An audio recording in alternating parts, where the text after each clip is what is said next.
Hello mga langga! Andito na naman yung pagmumukha ni Mama Che, ano? Pagpasensyahan nyo na. Anyway, magluluto si Mama Che ngayon ng pansit. Gagawa ako ng pansit dahil may nakita ako sa cabinet. Ito yung nakita ko sa cabinet, oh. Yung kaibigan ko na pumunta dito, nagdala siya nito. Hindi ko alam na iniwan lang niya pala doon sa cabinet. Ngayon ko lang nakita. Kaya napaisip ako gagawa ko ng pansit kasi masarap to. Ewan ko kung anong pangalan nito. Salamat nga neto, Biha. Hindi ko alam kung anong gagawin, kung lalagyan ba ng mainit na tubig or tap water lang. Tap water lang ang nilagay ko dito. Kaya ewan ko ba kung tama itong ginagawa ko. Nakalimutan ko kasi ayan.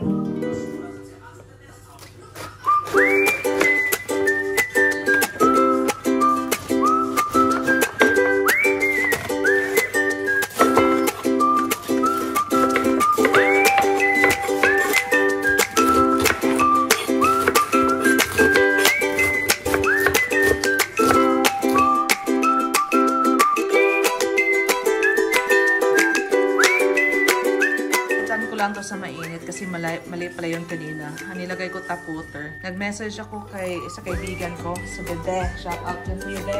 Yan, sinalitan ko na ng mainit na tubig para daw mabilis. So, diba?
Siyempre, hindi kompleto yung pansit natin pag walang kalamansi, di ba?